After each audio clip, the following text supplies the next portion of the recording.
મારા કારણે તારે અને બીજલને પણ નજર કેદ રહેવું પડે છે એ મને નથી ગમતું. પ્લીઝ માની જા ને.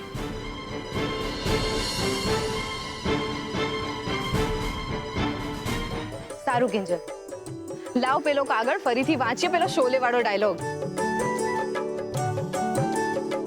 અને આ વખતે આ કોયડો સોલ્વ કરવા માટે. ઓ હાલો, હું પણ અહીંયા જ છું તમારી સાથે.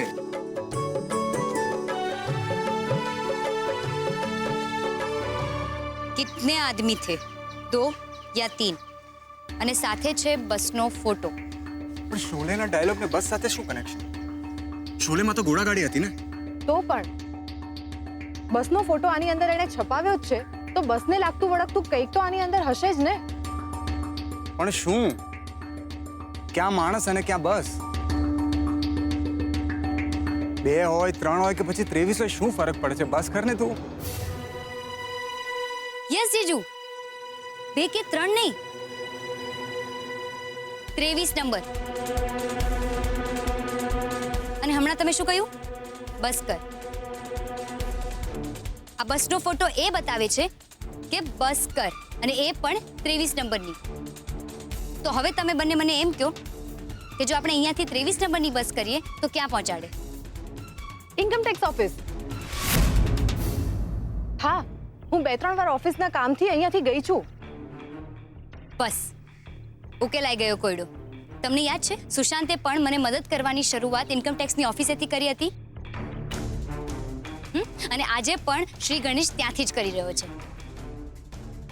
તો મને લાગે છે કે આપણે જો ઇન્કમ ટેક્સની ઓફિસ પાસે જઈશું ને તો ત્યાંથી આપણને નવો કોયડો મળશે. તો ચલો જઈએ. યસ. અને ના મળ્યું તો? નહીં તો પછી જામનગરની ગાડી તો છે જ નહીં જીજુ? હા, ચાલો બેસો ગાડીમાં. હા ડ્રાઈવર, જલ્દીથી ઇન્કમ ટેક્સ ઓફિસ લઈ લો. હા રૂપેશભાઈ, ચાલો.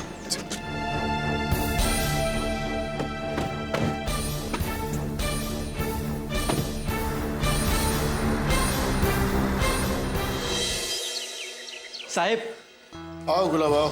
સાહેબ, ગજબ થઈ ગયો. પેલા પસાભાઈનો માણસ તો ગામ ભાગી ગયો. શું? હા, અને પસાભાઈએ તો એમ પણ કહ્યું કે જન્માષ્ટમીના કારણે એમને દુકાન રાતના 7 વાગે જ બંધ કરી નાખી હતી. તો પછી મોડી રાત્રે ટોપરું દેવા પેલા માણસ ક્યાંથી આવ્યો? સુશાંત ખરેખર ભારે માથાનો નીકળ્યો. એ સમજાતું નથી કે પૈસો એની માણસો માટે કેવું કેવું કામ કરાવે છે. સાહેબ, પેલા પસાભાઈએ પણ એ જ કહ્યું. એમને કહ્યું કે મોહનભાઈને કહેજો કે કિંજલબેનનું ધ્યાન રાખે. સાહેબ, કિંજલબેન ક્યાં છે? તો સેજલ સાથે જામનગર ગઈ. જામનગર? હા, આપણા માટે જામનગર, એ લોકો માટે જુનાગઢ. સમજો? ઓ તારીની, સમજી ગયો સાહેબ, બધું બરાબર સમજી ગયો. લોકોને, અને ખાસ કરીને તો રાહુલભાઈ જેવા લોકોને ઊંધા કાન પકડાવાના છે ને, તો સમજી લ્યો પકડાવી દીધા. એ કામ તમે મારા પર છોડી દો. કિંજલબેનની સુરક્ષા માટે હું એટલું તો કરી જ શકું ને. સાહેબ, હું જાઉં?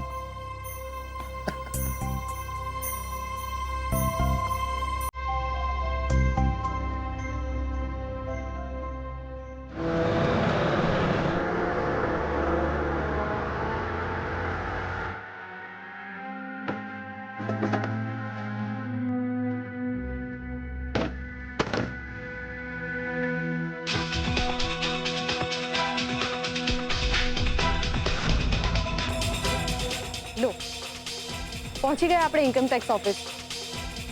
આગળ શું કિંજલ? મને તો અહીંયા આસપાસ એવું કાંઈ જ નથી દેખાતું જેનાથી આપણને ગેમ રમવા માટે આગળ કોઈ ક્લ્યુ મળે. શાંતિ રાખને સેજલ, મળી જશે. સુશાંતના મગજથી વિચારીશું ને તો નક્કી ક્લુ આવીને આપણા હાથમાં પડશે.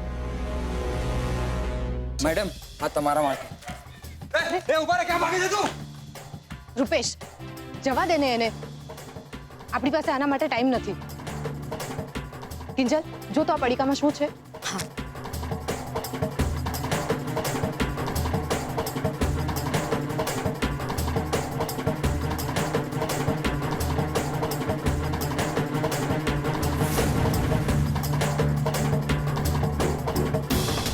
પાછા નંબર 2 કે 3 થી આગળ વધીને હવે આ 1 થી 13 નંબર.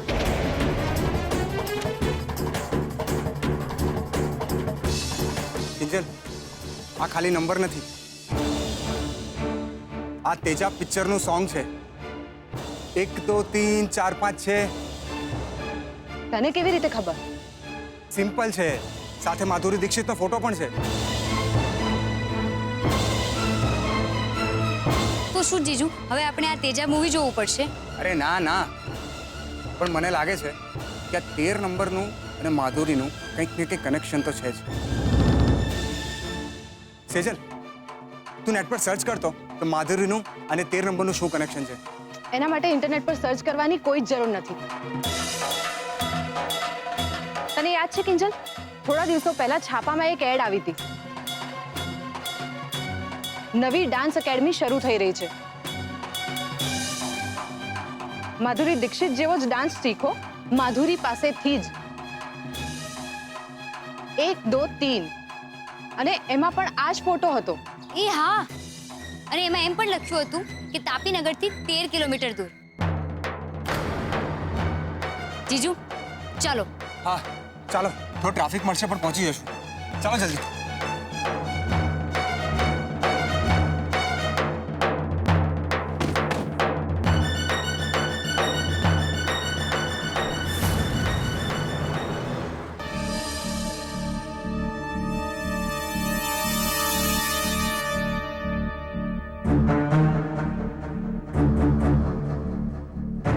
બોલ કોણ? એ આ બધા ફાલતુના ટાયલા મારી સાથે ના જોઈએ. તને ખબર છે ને મને આ બધું નથી ગમતું. અરે બેબી, અને સ્ટાઇલ કહેવાય, ગિફ્ટ આપવાની સ્ટાઇલ. ગિફ્ટ? વાવ, મારા માટે? ખુશબુ ખુશ થઈ ગયા.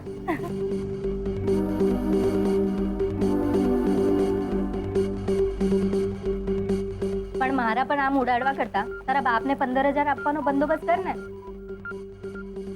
તને ખબર છે ને, નહીં આપે તો ઘરની બહાર કાઢી નાખશે. એ ફિકર નોટ બેબી, બધું કામ થઈ ગયું છે. પપ્પાના હાથમાં 15,000 રૂપિયા મૂકીને આવ્યો છું. અને આજો શું વાત છે? 3 મહિનો તને જ પડ્યો લાગે છે. જબરી હા, પૈસા જોઈને જ ખબર પડી ગઈ કે પૈસા ક્યાંથી આવ્યા. હું શું કહું, ચાલ ને આપણે આવતા મહિનાના 15,000 નું પણ બંદોબસ્ત કરીએ. ઉપ્સ, મને લાગે છે કે રોંગ ટાઈમ પર એન્ટ્રી મારી મેં. મને હતું કે આપણે ત્રણે બેસીને ગપ્પા મારીશું, પણ ઠીક છે, તમે લોકો એન્જોય કરો, આપણે પછી મળીએ. અરે હોય કાઈ, તારા માટે તો આપણો પ્લાન પણ કેન્સલ. શું છે, આપણે થોડી શ્રાવણ પર ડિપેન્ડન્ટ છે. હે ખુશબુ, બોલ શું વાત છે? શું ઓર્ડર આપું? એક કામ કર, તું જ મને ઓર્ડર આપી દે. બંદા આપકી સેવા મેં હાજર હે. અરે કઈ નહીં ભાઈ, હું તો બોર થતો તો, એકલો હતો, તો મને થયું કે મળું, વાતો કરું. અરે વાત તો મારે કરવી છે તમારા લોકો સાથે. શું છે કે હું જે હાથની સફાઈના 30,000 રૂપિયા કમાઈને લાવ્યો છું ને, એની પાછળ હાથ તો કિંજલનો જ છે. ચાલ ચાલ જા આવે ફેંકું. અરે સાચે શું છે કે હું અને બા ગઈકાલે એ લોકોના ઘરે ગયા હતા જન્માષ્ટમી ઉજવવા. પણ મોહન કાકાએ તો મને જોતા જ ઘરની બહાર કાઢી મૂક્યો. પણ બા ત્યાં જ હતા. બાએ મને કહ્યું કે સુશાંતે ત્યાં આવીને જન્માષ્ટમી ઉજવી નાખી. એટલે હવે ઝઘડા ઝઘડી પતી ગયા અને રાજા રાણી પણ નહીં જવાના. અરે નાના, સુશાંતે ડીંગલું એટલે કે ડોલ મોકલાવી લીધું. બધા જોઈને ડરી ગયા. બરાબરની જન્માષ્ટમી ઉજવાઈ ગઈ. એ ઉત્કર્ષ, તને વાંધો ના હોય તો ચાલ ને અમારી સાથે. હું આજે 15 ના 25 કરવાના ફૂલ મૂડમાં છું. બોલ, આપીશ કંપની? અરે નાના ભાઈ, તમે લોકો જાઓ. ક્યારે ક્યારે મને પોતાની જાતને કંપની આપવી ગમે છે. ઠીક છે.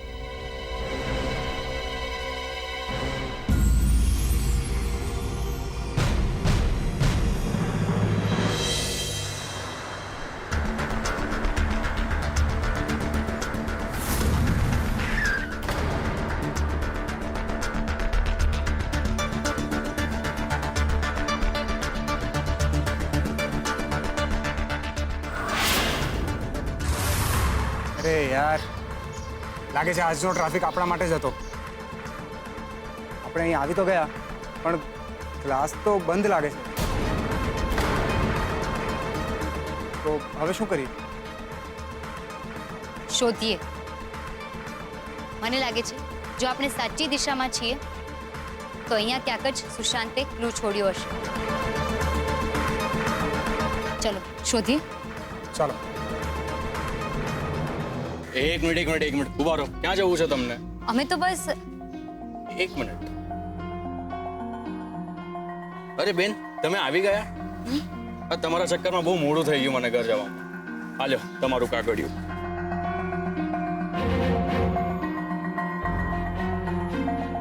એ ભાઈ, તને કેવી રીતે ખબર પડી કે અમે લોકો અહીં આવવાના છીએ? અરે આ શું કરો છો? બોલ, આ કાગળ કોણે આપ્યો તને? એક મિનિટ મને છોડો, હું બતાડું છું તમને. એમાં થયું એવું કે એક ભાઈ આવ્યા અને મને 500ની નોટ આપી અને આ મોબાઈલમાં આ છોકરીનો મને તસવીર આપી અને પછી એવું કીધું કે આ કાગળિયું એમને આપી દેજો. હવે આગળ પાછળ તમારું શું છે એ મને નથી ખબર. એમ તે માણસ તો તને યાદ છે ને?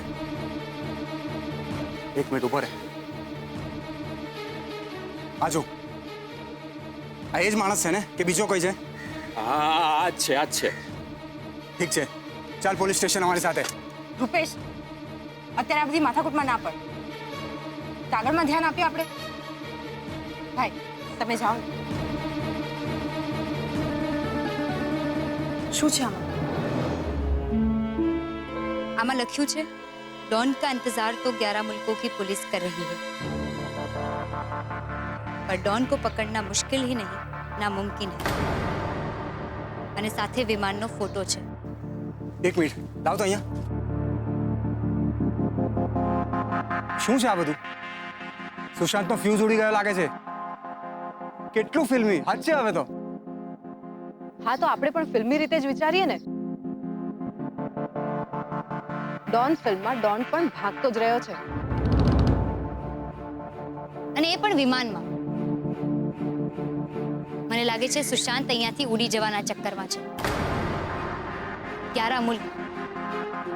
સમજાયું? એ પણ સમજાઈ ગયું કે પ્લેન એટલે કે એરપોર્ટ, અને એરપોર્ટ અહીંયાથી 10 થી 11 કિલોમીટર દૂર છે. તો ચાલો જલ્દી, એ પહેલા કે એ ઉડી જાય આપણે એને પકડી પાડીએ. સુશાંતને નહીં, નેક્સ્ટ ક્લૂને. એ બધું જે હોય તે, પણ આપણે આ બધું બહુ જલ્દી કરવું પડશે. હા, આ જુઓ, અંધારું પણ થવાની તૈયારીમાં જ છે. આપણે આ ગેમ આજે ના પતાવીને તો આપણા બધાના માથે માછલા ધોવાશે. જીજુ, તમે એ વાતની ચિંતા ના કરો, એ બધું હું જોઈ લઈશ. અત્યારે તો આપણે ઉડતું વિમાન પકડવાનું છે. તો જઈએ. હા.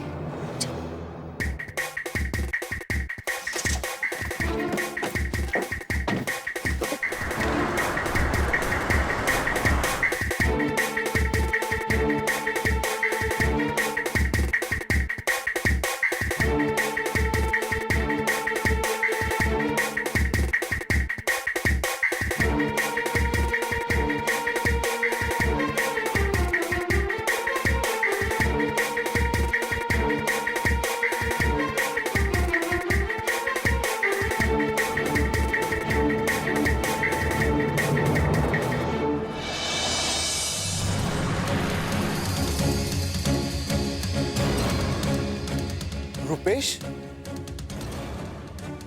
તો ટ્રેનમાં જુનાગઢ જવાનો હતો ને? અને અત્યાર સુધી તો જુનાગઢ જવા વાળી ટ્રેન નીકળી પણ ગઈ હશે. એટલે રૂપેશે મારી સાથે પણ ખોટું બોલ્યું, અને એ પણ એની સાડી કિંજલના લીધે. કિંજલ, તે મારા મિત્રને મારાથી આંચકી લીધો છે. હું તને જોઈ લઈશ કિંજલ, હું તને જોઈ લઈશ.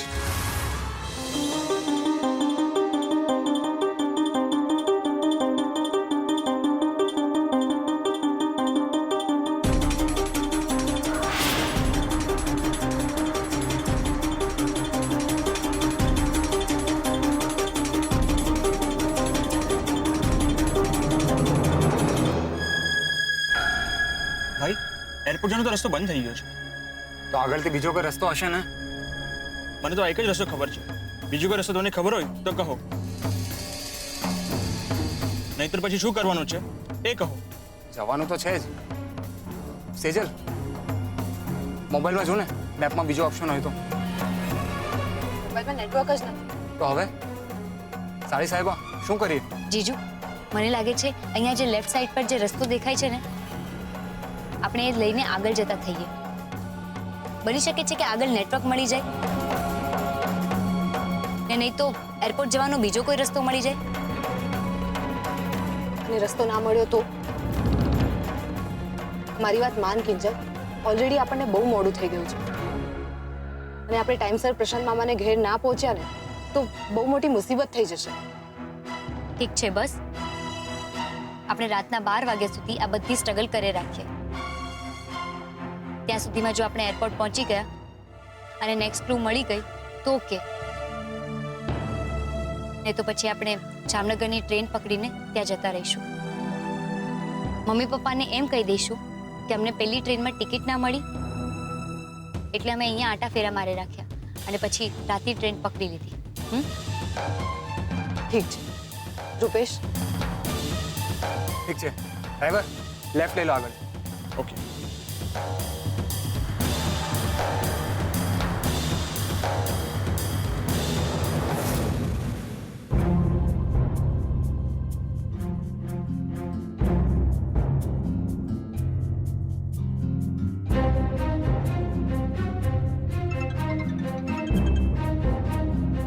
ઉત્કર્ષ, અને મારી બહુ જ યાદ આવે છે. હા દોસ્ત બોલ, વિચાર બદલાઈ ગયો કે શું? મને તો દોસ્તની કંપની જ માફક આવે છે. ના ના ભાઈ, એવું નથી. બસ મને એમ કે જૂનાગઢમાં તમારું કોઈ રહે છે? આમ તો જુનાગઢ, જામનગર, રાજકોટ, મહુવા. હા, ભીમજી હતા ત્યારે છે. બોલ, કઈ કામ છે? અરે તું કામ બોલ ને, આપણે બધે સેટિંગ છે. ના ના ભાઈ, એવું કંઈ જ નથી.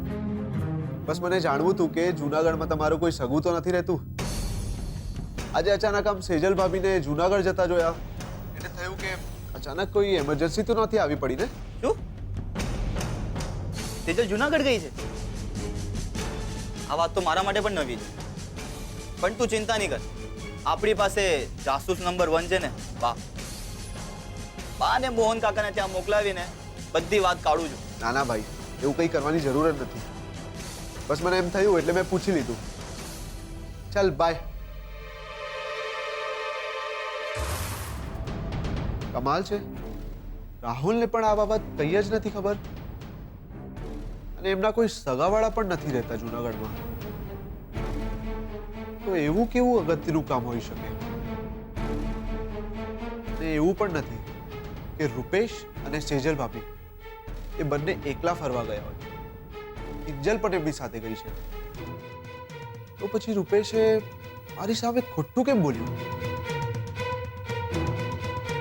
મારે મારી રીતે તપાસ તો કરવી જ પડશે.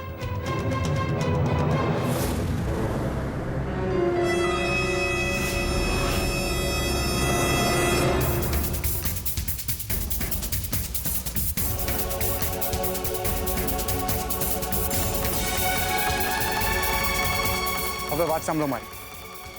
આજુબાજુ બધે શોધવા લાગો. ક્યાંક કોઈ દુકાન, કોઈ ટેબલ મળી જાય ને ત્યાં જ આપણું ક્લુ હશે.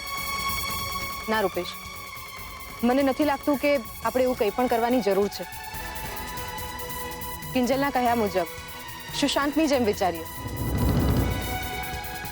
અત્યાર સુધી આપણને કોઈક ને કોઈક માણસ આવીને ક્લુ આપી ગયો છે, તો હવે પણ એમ જ થવું જોઈએ. આપણે રાહ જોઈએ, શાંતિથી બેસીએ. અને આમ પણ જેટલી ઉતાવળ આપણને છે ગેમ પતાવવાની, એટલી જ ઉતાવળ સુશાંતને પણ છે કિંજલને જીતવાની. સેજલ,